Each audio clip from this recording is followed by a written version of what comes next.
Assalamualaikum warahmatullahi wabarakatuh. Saya dari kelompok 4 kelas 10 IPA 7. Perkenalkan, nama saya Nurul Sukasedi. Akan membacakan materi tentang sejarah kerajaan Singasari. Yang saya akan bacakan yaitu raja-raja yang memerintah Singasari. Sejarah kerajaan Singasari tidak lepas dari intrik Ken Arok yang menjadi raja pertama yang memerintah selama 5 tahun sebelum dibunuh oleh Anuspati, anak dari Ken Dedes dan Tunggul Ametung. Raja kedua, Anuspati. Setelah membunuh Ken Arok, Anuspati berkuasa selama 21 tahun. Namun ia kemudian dibunuh oleh Tongjaya, putra Ken Arok yang ingin membalas dendam. Anuspati meninggalkan seorang putra bernama Ronggowuni. Raja yang ketiga yaitu Tongjaya. Tongjaya menggantikan posisi Anuspati, namun Ronggowuni merasa dirinya juga berhak menjadi raja. Maka timbullah pertempuran antara kubu Tongjaya dan Ronggowuni. Karena kurangnya dukungan, Tongjaya terdesak lalu melarikan diri. Raja keempat yaitu Ronggowuni. Ronggowuni bergelar Jaya Winuwardana. Ia memimpin Singasari bersama Mahesa Cempaka. Saat memerintah, Ronggowuni mengangkat putranya yang bernama Kartanegara sebagai raja muda dibawa ke kepemimpinannya. Singasari aman dan tentram. Selanjutnya saya akan menjelaskan tentang masa kejayaan Kerajaan Singasari. Pada masa Raja Kartanegara, Singasari melakukan perluasan wilayahnya ke berbagai daerah. Kartanegara juga menjalin hubungan dengan beberapa kerajaan di dalam dan di luar kepulauan Indonesia. Saat itu agama Hindu dan Buddha juga berkembang dengan baik dan dapat hidup berdampingan. Selanjutnya saya akan menjelaskan materi tentang runtuhnya Kerajaan Singasari. Meski Singasari mencapai kejayaannya pada masa Raja Kertanegara, di masa ini jugalah kerajaan ini runtuh. Beberapa faktor penyebab runtuhnya Kerajaan Singasari yakni raja dan jajarannya lebih sibuk melakukan ekspansi di luar Jawa, sehingga kekuatan kerajaan keropos di bagian dalam dan akhirnya lengah. Lemahnya pertahanan Kerajaan Singasari dimanfaatkan oleh Jayakatwang, penguasa Kediri yang berusaha menjatuhkan kekuasaan Kertanegara. Kertanegara mati terbunuh dalam pertempuran dengan pasukan Jayakatwang. Riwayat Kerajaan Singasari pun berakhir. Selanjutnya, saya akan menjelaskan tentang asal-usul Kerajaan Singasari. Kerajaan Singasari didirikan oleh seorang rakyat biasa bernama Ken Arok. Ken Arok merupakan seorang pengawal Akuwu atau yang biasa kita sebut dengan setara bupati. Tumapel yang bernama Tunggul Ametung pada saat itu, Tumapel merupakan wilayah bagian dari Kerajaan Kediri. Pembunuhan terhadap Tunggul Ametung dilatar belakangi kisah asmara. Kisah ini tertulis dalam kitab Pararaton. Kitab Pararaton menyebut jika seorang Ken Arok membunuh Akuwu Tunggul Ametung karena terpikat kecantikan istri Akuwu itu. Ken Dedes, istri Tunggul Ametung, akhirnya berhasil dipersunting Ken Arok. Tunggul Ametung tewas setelah ditusuk keris Empu Gandring yang dipesan oleh Ken Arok.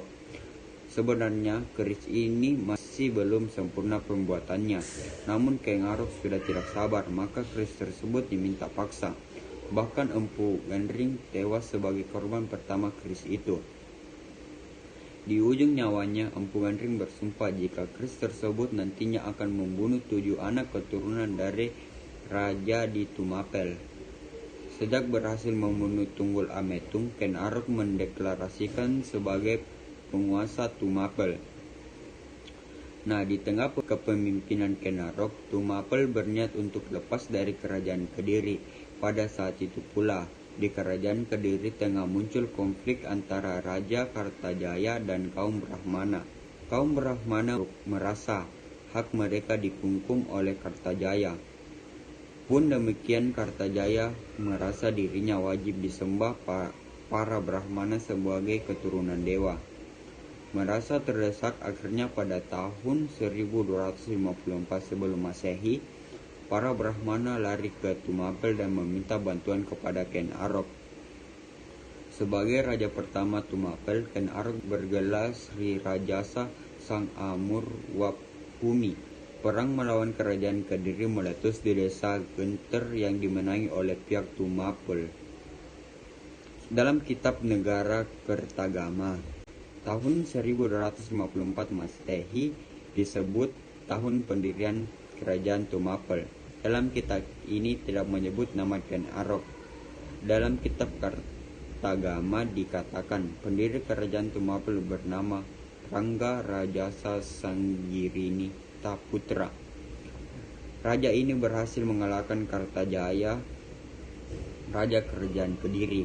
Pada Pararatun disebutkan jika sebelum maju perang melawan kerajaan Kediri, Ken Arok lebih dahulu menggunakan julukan Bahtara Siwa. Konon katanya Kartajaya hanya bisa dikalahkan oleh Siwa. Oleh karena itu Ken Arok menggunakan nama Bahtara Siwa. Nah, mungkin cuman itu penjelasan saya tentang asal usul kerajaan Singasari.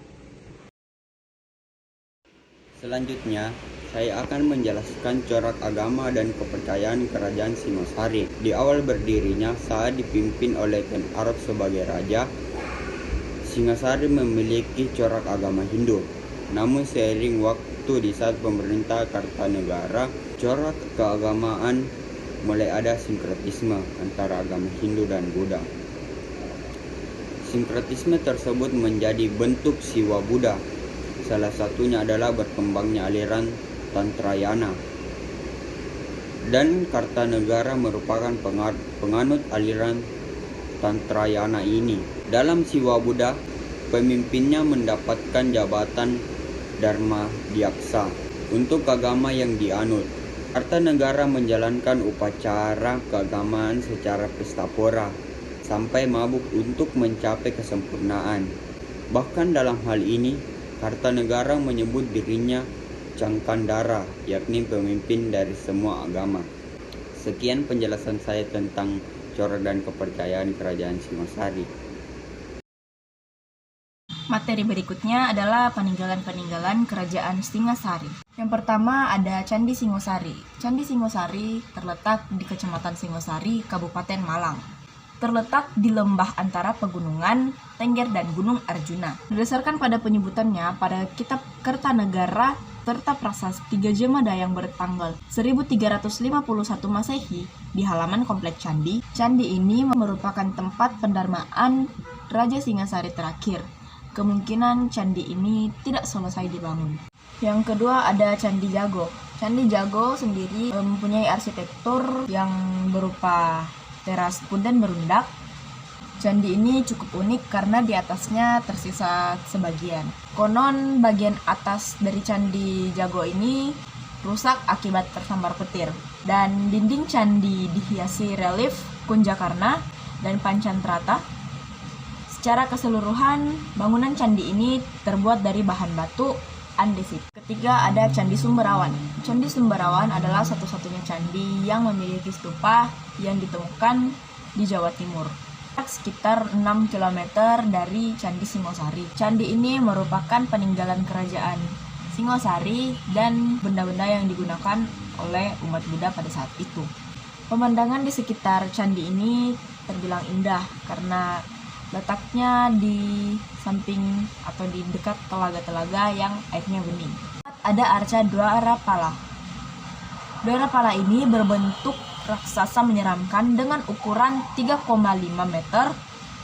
Arca Dwarapala ini ditempatkan sebagai penjaga dan tanda wilayah kota raja. Namun hingga saat ini di mana letak kota raja tersebut masih dipertanyakan hingga saat ini. Yang kelima ada Prasasti Singosari.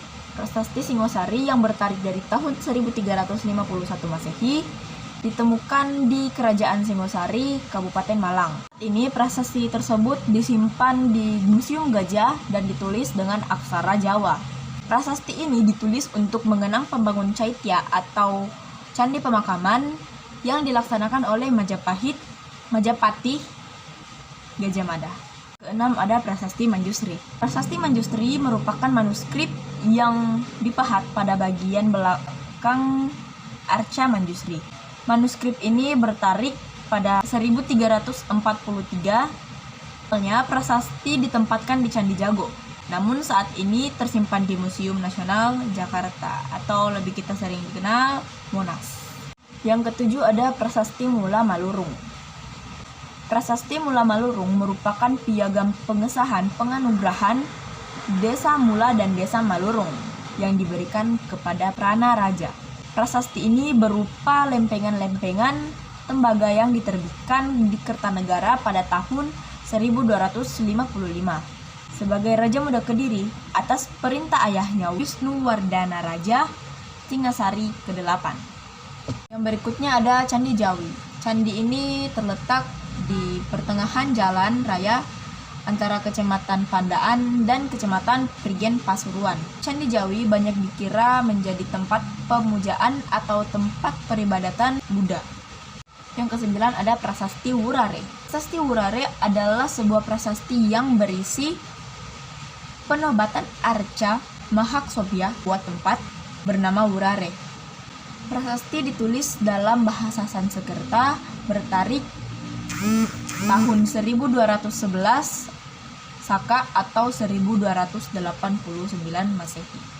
Arca tersebut sebagai penghormatan dan perlambang bagi Raja Kartanagara dan Kerajaan Singasari yang dianggap oleh keturunannya telah mencapai derajat jina, sedangkan tulisan prasastinya pada bagian bawahnya. Yang ke-10 ada Candi Kidal. Candi Kidal dibangun sebagai bentuk penghormatan atau jasa besar Anusepati, raja kedua dari Singasari, yang memerintah selama 20 tahun, yaitu dari tahun 1227 Masehi sampai 1248 Masehi. Itu tadi penjelasan beberapa materi dari kelompok 4, kelas 10 MIPA 7. Sekian dari saya, atas nama Kirani Kesha Anggita Putri, nomor urut 20. Sekian dan terima kasih. Wassalamualaikum warahmatullahi wabarakatuh. Salam sejahtera buat kita semua.